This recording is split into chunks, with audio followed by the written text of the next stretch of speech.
ज्योतिष एक बड़ा नाम आता है। ज्योतिष आखिर है क्या? क्या दूसरी चीजें हमारे शरीर में प्रवेश करेंगी तो हमारा शरीर फट नहीं जाएगा? क्या कभी किसी में शिव बड़े हुए देखे हैं आपने? जी। क्या राम जी बड़े हुए देखे हैं?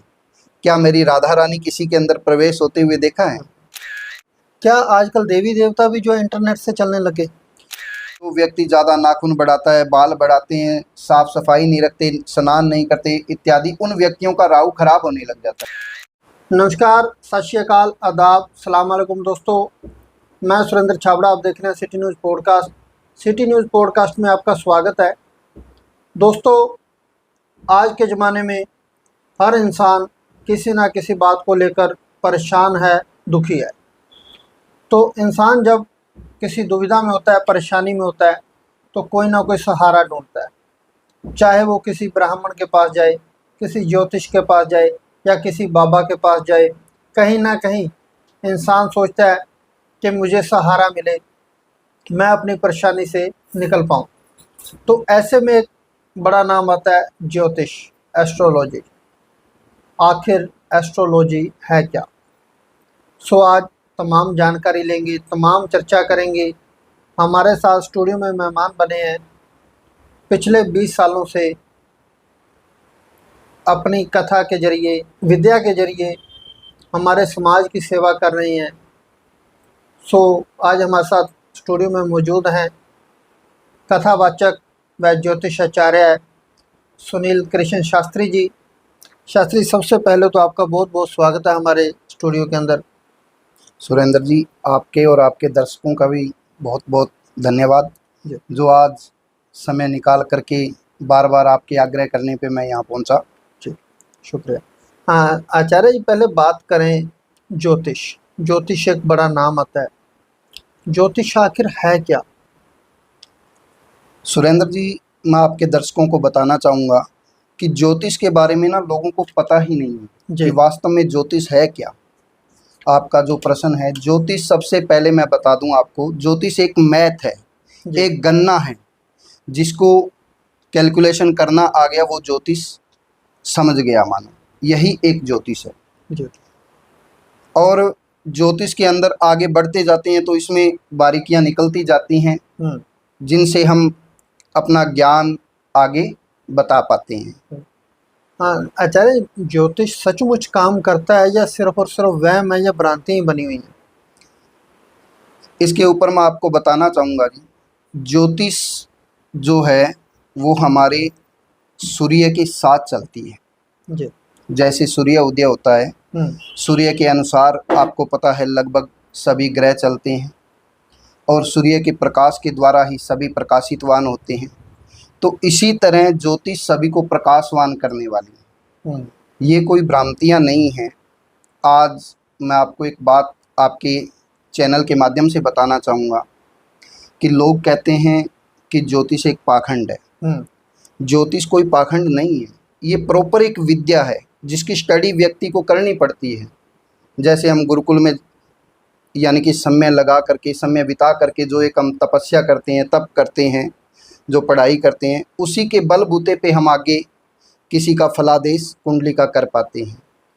तीसरी बात ये आती है कि ज्योतिष आज से पहले अगर बात की जाए कि हमारी समाज के अंदर सूर्य ग्रहण या चंद्र ग्रहण हम देखते थे जी, तो किसी टीवी चैनल या रेडियो का उस समय इतना प्रचार नहीं हुआ करता था। तो हम नगर के ब्राह्मण से जाकर के पूछते कि सूर्य ग्रहण कब आएगा या चंद्र ग्रहण कब है, कब इसका सूतक काल है, कितने बजकर कितने मिनट पे सूर्य ग्रहण या चंद्र ग्रहण लगेगा जी। तो इस पे हम जाकर के पूछते थे, शायद आपको भी याद हो। बिल्कुल। तो यानी कि उस समय भी हम मैथ करते थे जी। मैथ करके हम ये बताते थे कि जो सूर्य है वो आज से इतने बजकर इतने मिनट पे इस दिन सूर्य ग्रहण प्रारंभ होगा। तो लगभग आपने देखा हो कि सूर्य ग्रहण हमेशा अमावस के दिन ही पड़ता है जी। अदर तिथि को कभी पड़ा हुआ आपने देखा है? ठीक है, यानी कि जो सूर्य ग्रहण अमावस के दिन ही आता है। हाँ, काफी लोगों को इस बारे में जानकारी भी बिल्कुल। इसके बाद जो चंद्र ग्रहण है वो भी हमेशा पूर्णिमा के दिन ही आता है। ओके। तो अदरवाइज सूर्य ग्रहण भी नहीं आता, आपने देखा हो। जी जी जी।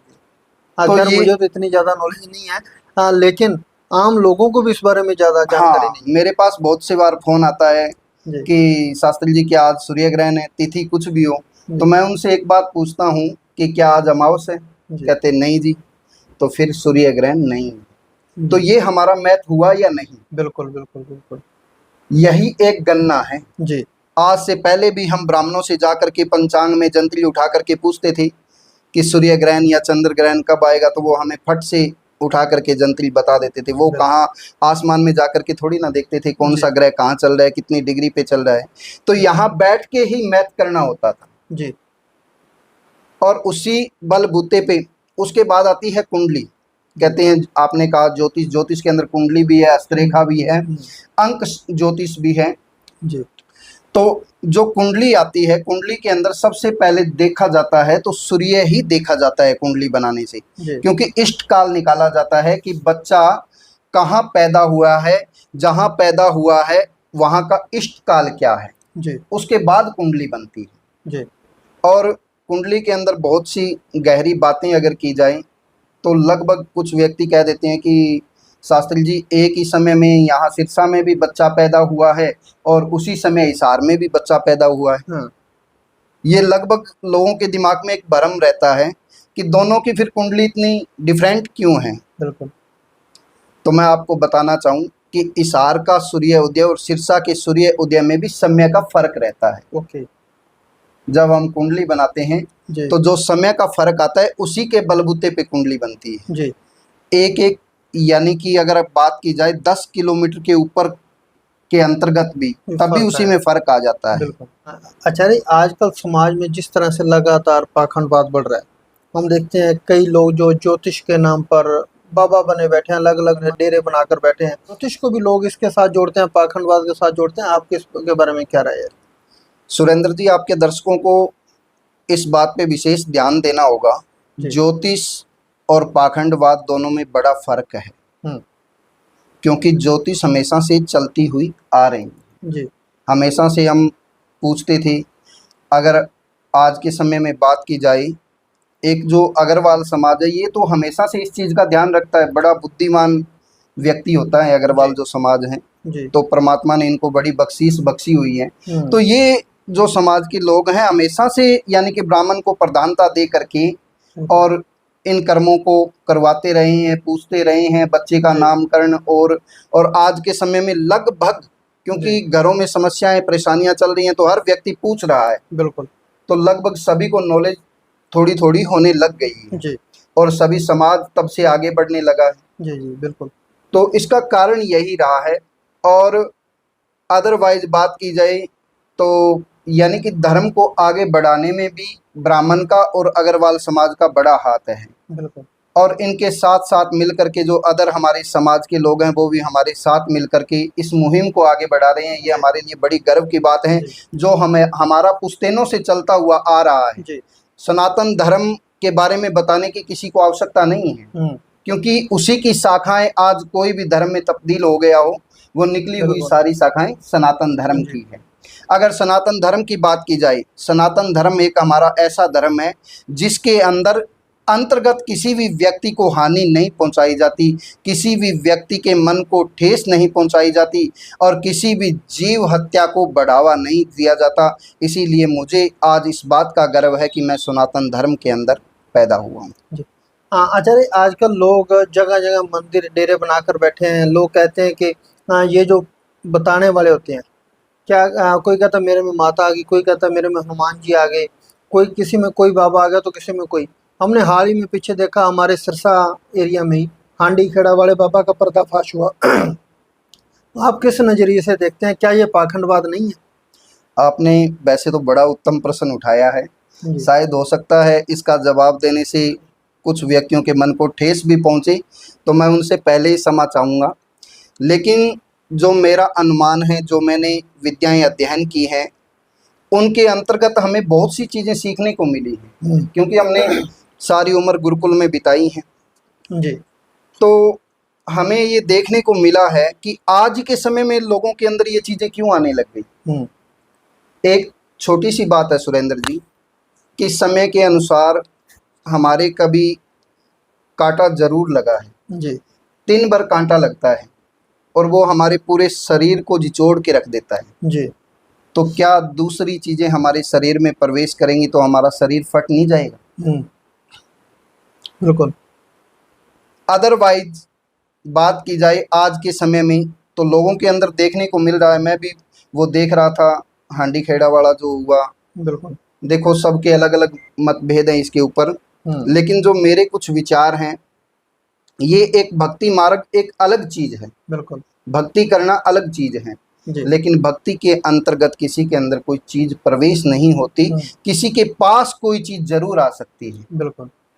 पहले की बात की जाए कितने संत हुए हैं, धन्ना जाट, मीराबाई, नानी बाई, नानक देव जी, कितने ही संत हुए हैं। बिल्कुल। आपने कभी सुना था कि उनके अंदर भी कोई देवी देवता आए? बिल्कुल बिल्कुल। या आज भी हम ब्रज में जाकर के देखें, वृंदावन में जाकर के देखें तो वहां अनेक संत भक्ति कर रहे हैं, उनके अंदर कोई देवी देवता नहीं आते जी। और हमारे समाज में अगर देखा जाए तो अनपढ़ लोगों के अंदर ही ज्यादा देवी देवता आते मिलेंगे। और देवता भी कौन कौन से? हनुमान जी, रामदेव जी, काली माता, भैरव बाबा, कोई पीर। बिल्कुल। क्या कभी किसी में शिव बड़े हुए देखे हैं आपने? जी। क्या राम जी बड़े हुए देखे हैं? क्या मेरी राधा रानी किसी के अंदर प्रवेश होते हुए देखा है? क्या मेरे नारायण किसी के अंदर बड़े हुए देखे? गुरु नानक देव जी किसी के अंदर नहीं आए, गुरु गोविंद सिंह जी नहीं आए, हाँ शहीद भगत सिंह नहीं आया। हाँ तो ऐसे मान लो अनपढ़ता कहीं ना कहीं बड़ा इसमें बिल्कुल बिल्कुल जी। तो यानी कि ये चीजें समाज के अंदर बहुत ज्यादा बढ़ रही हैं और जो लोग यानी कि जिसके अंदर ये देवी देवता आते हैं, तो हमें अभी हाल ही में पता चला कि जो ये पहले संजय बाबा थे, ये पहले कोई कबाड़ी का काम करते थे, उसके बाद फिर काम किया और एकदम से बाबा आने लग गए या आगे समाज सेवा करने लग गए। चलो ये उनका बड़ा बड़प्पन है, समाज सेवा करना एक अच्छी बात है जी। पर लेकिन अंधविश्वास को बढ़ावा देना भी एक अपराध है। आचार्य आजकल कुछ पाखंडी बाबा, सभी तो नहीं कहूँगा लेकिन कुछ जो पाखंड को बढ़ावा दे रहे हैं, बड़े बड़े दावे करते हैं कि हम फ़ोन पे दूर बैठे ऑनलाइन भी आपकी समस्याओं का हल कर देंगे। क्या आजकल देवी देवता भी जो इंटरनेट से चलने लगे? नहीं जी, ये यानी कि नहीं है, ये गलत बात है। देवी देवता ना तो इंटरनेट से चलते हैं, ना पूजा पाठ इंटरनेट से चलती है। पूजा पाठ जब तक आप कोई भी कर्म करवा रहे हो, कोई भी पूजा करवा रहे हो, क्योंकि जब हम दुखी होते हैं तो कोई ना कोई मार्ग पे ज़रूर निकलते हैं कि कहीं ना कहीं से हमें कोई ना कोई रास्ता मिले, एक आस लेकर के। लेकिन जिस चीज़ का जब तक संकल्प नहीं देते हम हमेशा से पढ़ते हुए आ रहे हैं कि हमने ये संकल्प ले लिया है कि मैं ये काम करके रुकूंगा, तो जिस चीज़ का जब तक संकल्प ना हो, आप कभी पूजा पाठ में अगर बैठे हो तो ब्राह्मण आपसे सबसे पहले संकल्प करवाता है। कोई भी देवी देवता की पूजा करवा रहा है तो वो संकल्प क्यों करवाता है? कि हम इस कामना के निमित्त आपकी पूजा कर रहे हैं प्रभु, हम आपको साक्षी मान करके पूजा कर रहे हैं, तो आप हमारी पूजा को स्वीकार करें। तो इसका यानी कि जिस चीज़ का संकल्प ना हो वो कोई कार्य मान्य नहीं होता जी। बिल्कुल। वो चाहे किसी का लूटना लगा लो या किसी को भ्रमित करना लगा लो, ये चीज़ें हैं और आज के समय में ज़्यादा चल भी यही रहा है। बिल्कुल बिल्कुल। जहाँ सरस्वती है वहाँ लक्ष्मी नहीं है और जहाँ लक्ष्मी है वहाँ सरस्वती नहीं है जी। क्योंकि जो पढ़े लिखे अच्छे विद्वान हैं वो आज के समय में सिर्फ अपना गुजारा कर रहे हैं जी। सिर्फ गुजारा बड़ी मुश्किल से चल रहा है उनका। बिल्कुल। और जो पाखंडवाद हैं बड़े मजे में कट रहे हैं उनके। बिल्कुल। तो ये चीजें समाज के अंदर ज्यादा बड़ी हुई। हमारा समाज के लोग भी कहीं ना कहीं शॉर्टकट ढूंढते हैं, हाँ जल्दी जो है कहीं ना कहीं सफलता हासिल करना चाहते हैं, इसलिए शायद वो पाखंडियों के बिल्कुल बिल्कुल जी। हम ये भूल जाते हैं कि ये हमारे ही किए हुए कर्म होते हैं जो हमें भोगने पड़ते हैं, चाहे कोई माध्यम से भोगने पड़े। किसी को परिवार का कोई सदस्य के माध्यम से भोगना पड़ रहा है, किसी को बीमारी के माध्यम से। तो जो हम पूजा पाठ करते हैं, फिर ये एक सवाल बीच में उठ रहा है कि जो हम पूजा पाठ करते हैं तो इससे हमें छुटकारा कैसे मिलता है? बिल्कुल। तो यहाँ मैं आपको बताना चाहूँगा सुरेंद्र जी, जो हम पूजा पाठ या कर्म कुछ भी कर रहे हैं या हम खुद जाप या जप कर रहे हैं, परमात्मा का स्मरण कर रहे हैं, तो उसके माध्यम से जो हमारे प्रारब्ध हैं, जो हमारे से अपराध होए हुए हैं, तो उन पापों का जो ताप है वो कम हो जाता है और उसी के बल बूते पे हमें आगे यानी कि सफलता मिलने लग जाती है, हमारा कार्य बनने लग जाता है। आचार्य एक आखिरी सवाल आपसे, आज के समय में जितने भी ब्राह्मण, ज्योतिष और कह दें तो ये बाबा लोग जो बने बैठे हैं, हाँ जी, ये बड़े बड़े दावे करते हैं कि हम आपका नशा छुड़वा देंगे, घर बैठे नशा छुड़वाने का दावा करते हैं। अगर इस तरह से इनके पास हजारों लोग रोजाना नतमस्तक होते हैं, और हमारे देश का क्या हाल है, हमारे समाज का क्या हाल है, खासकर हमारे क्षेत्र रानिया सिरसा की बात करें तो लोग, सैकड़ों बच्चे जो नौजवान 18-18, 20-20 साल के अपनी ज़िंदगी तबाह कर बैठे, इस दुनिया को अलविदा कह गए। क्या उन बाबाओं का इधर ध्यान नहीं है, या सिर्फ और सिर्फ फिर पाखंडवाद पे ही बात आती है? सबसे पहले जी उनका इलाज नहीं है। जी। दूसरी बात, अगर इसको ज्योतिष के साथ जोड़ करके अगर देखा जाए तो जिस व्यक्ति का राहु खराब होता है वो गलत दिशाओं में, गलत मार्गों पे निकल जाता है। जी। अब एक प्रश्न उठता है कि ज्योतिष, और आपने सबसे पहले यही बात कही थी, बिल्कुल। उसी के ऊपर मैं आपको बता दूं कि हमारे जो ग्रह हैं वो हमारे ऊपर 60% असर डालते हैं। बिल्कुल। ठीक है, 40% व्यक्ति की बुद्धि भी काम करती है जी। जिसके बलबूते पे हमें कोई मार्ग मिलना या हम अपने आप को चेंज करके उन दिशाओं को चेंज कर सकें। जी। तो राहु क्या होता है कि जो व्यक्ति ज़्यादा नाखून बढ़ाता है, बाल बढ़ाते हैं, साफ सफाई नहीं रखते, स्नान नहीं करते इत्यादि, उन व्यक्तियों का राहु खराब होने लग जाता है और उनके टच में भी वैसे ही व्यक्ति आने लग जाते हैं। जी। तो वो व्यक्ति गलत दिशाओं में बढ़ जाता है। तो लगभग हमें देखने को मिल रहा है जो पढ़े लिखे नहीं है, आवारा घूम रहे हैं, वही व्यक्ति ज़्यादा नशे में लगे हुए हैं। तो इसका आपने पूछा कि इस चीज़ का हल क्या है। जी। तो इस चीज़ का कुंडली जो दिखाना होता है वो इसीलिए कहा गया है कि बच्चे की जन्म के साथ कुंडली बनवाना और दिखाना कि अगर हमारे कोई ऐसा बच्चे के दोष हैं, क्योंकि ये भी हमारे प्रारब्ध हैं, तो उनको हम चेंज कर सकें, उनका हम हल निकाल सकें कि आगे चल करके हमारे बच्चे के अंदर ये अवगुण आने वाले हैं, तो हम इसको कैसे मार्गदर्शन करवाएं। तो जैसे किसी व्यक्ति का राहु खराब चल रहा है कुंडली के दौरान, तो उस व्यक्ति को यानी कि बड़े व्यक्तियों का सम्मान करना चाहिए। बिल्कुल। ठीक है, भगवान की पूजा, जो जिस देवी देवता को मानता है, ये नहीं है कि आप जो अदर आपको बताएं भी हमारे देवी देवता को मानो या उसको मानो, ऐसा नहीं है। यानी कि जहां हमारा मन टिके, जहां हमारे मन को संतुष्टि मिले, बिल्कुल, चाहे कोई भी देवी देवता या कोई भी धर्म से हो, आप वहां जा करके उनका स्मरण करो तो राहु आपका ऑटोमेटिकली सही होने लग जाता है, क्योंकि अच्छे मार्ग यानी कि हमें देखने को मिलने लग जाते हैं, अच्छी सोच के व्यक्ति हमारे टच में आने लग जाते हैं, तो हम नशे से बच भी सकते हैं। तो ये इसका सबसे बड़ा उपाय यही है, क्योंकि कुंडली को हमें पहले दिखा करके इसका हल हमें करना चाहिए। आचार्य जी, मैं लास्ट में एक ही बात कहूँगा, जिस तरह से आप पिछले 20 सालों से समाज की सेवा कर रहे हैं, तो आज हमारे समाज में लोग हर कोई ना किसी लेकर परेशानी को परेशान हैं, दुखी हैं, और लोग अपना जो समाधान ढूंढ रहे हैं।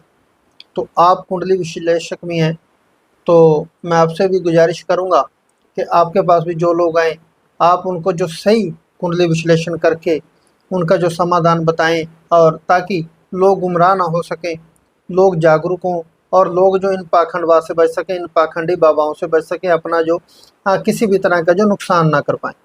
तो आप अपना नंबर भी बता दीजिए, और आपसे लोग मिलेंगे, आपसे लोग बातचीत करेंगे, तो मैं आपसे यही गुजारिश करूंगा, आपसे उम्मीद भी करूंगा कि आप ज़रूर मेरे दर्शकों को सही रास्ता दिखाने का काम करेंगे। जी सुरेंद्र जी, वैसे तो समय का बड़ा अभाव चल रहा है जी, क्योंकि कहीं भागवत कथाएं, कहीं पूजा पाठ, अभी जैसे नवरात्रों का समय था जी, और आप भी 20-25 दिन से लगातार ही कह रहे हो कि हमें थोड़ा समय दो जी। तो एक तो समय का बड़ा अभाव चल रहा है जी। दूसरा, यानी कि मैं कोशिश करूंगा आपके दर्शकों को समय देने का जी। और मेरा जो समय रहेगा, यहाँ सुबह मैं 8 बजे से लेकर के 10 बजे तक सुबह मेरे ऑफिस में यहाँ रानिया जज कॉलोनी के अंदर मैं बैठता हूँ जी। तो यहाँ मेरे से आकर के मिल भी सकते हैं जी। अगर कोई बहुत पुरानी बीमारियाँ या समस्याएं चल रही हैं तो अपनी कुंडली के जी बलबूते पे मेरे से परामर्श कर सकते हैं। कुछ व्यक्ति कहते हैं कि जी हमारी तो जन्म डेट ही नहीं है जी, तो हम अपनी कुंडली कैसे दिखाएं या हम अपना समाधान कैसे पूछें। तो उसका हल ये है सुरेंद्र जी कि एक हमारी हस्त की रेखाएं होती हैं, दूसरा होता है प्रश्न कुंडली, जो मौके पे व्यक्ति जब प्रश्न करता है उसको प्रश्न कुंडली बोला जाता है और प्रश्न कुंडली बना करके उनका हल किया जाता है। तो आप के दर्शकों को यही कहना चाहूँगा कि आप आकर के मिल सकते हैं, कोई बिल्कुल। दिक्कत नहीं है। करने वाले सब बिहारी जी हैं। जी हमने जो विद्याएं अध्ययन की हैं उसी के माध्यम से व्यक्ति को मार्गदर्शन करवाएंगे। करने वाले सब परमात्मा हैं, बिहारी जी हैं, ठाकुर जी हैं, वही करेंगे और आपको फलीभूत करने वाले भी वही हैं। जी बिल्कुल। और मैं जो आपने कहा मोबाइल नंबर, तो मैं आपको बता दूं कि मेरा मोबाइल नंबर है 9728059963। जी बिल्कुल। 9728059963। तो आप मुझे कॉल करके समय ले सकते हैं। जी बिल्कुल। हाँ दोस्तों, शास्त्री जी का, आचार्य जी का मोबाइल नंबर भी नीचे मेंशन कर दूंगा, नीचे स्क्रीन पर चल रहा है। सो आप किसी भी तरह की जानकारी लेना चाहे शास्त्री जी से, आचार्य जी से बातचीत कर सकते हैं। इनका एड्रेस भी जो नीचे मेंशन कर दिया जाएगा, आप समय ले सकते हैं, अपनी जो समस्याओं का समाधान करवा सकते हैं। आचार्य, मैं एक और गुजारिश करूंगा आपसे, आपका समय आप बार बार बता रहे हैं कि बड़ा कीमती है, और हमारे दर्शकों के लिए हफ्ते में एक दिन, सप्ताह में एक दिन ऐसा दिया जाए कि इनको राशि के बारे में कोई जानकारी दी जाए, कोई नई चीज़ सीखने को मिले, हमारे दर्शकों तक वो जानकारी पहुंच पाए। सुरेंद्र जी, मैं कोशिश पूरी करूंगा कि आपको मैं हर वीक में टाइम दे सकूं। जी अगर कई बार टाइम ना भी हो तो आपके दर्शकों से क्षमा चाहूँगा। मेरी कोशिश पूरी रहेगी कि मैं आपको समय प्रॉपरली दूं। जी बिल्कुल। सो दोस्तों, मेरी भी कोशिश यही रहेगी आचार्य जी से हर हफ्ते समय लेकर आप तक राशिफल पहुंचाया जाए, साप्ताहिक राशिफल। आचार्य जी से हर तरह की चर्चा किया करेंगे, साप्ताहिक राशिफल आप तक पहुंचा करेगा। सो बहुत बहुत धन्यवाद। उम्मीद है आपको यह जानकारी अच्छी लगी, और अपनी किसी भी परेशानी के लिए आप आचार्य जी से मुलाकात कर सकते हैं, इनके मोबाइल नंबर पर बात कर सकते हैं। सो धन्यवाद, जुड़े रहिए द सिटी न्यूज़ के साथ। नमो नारायण। जी।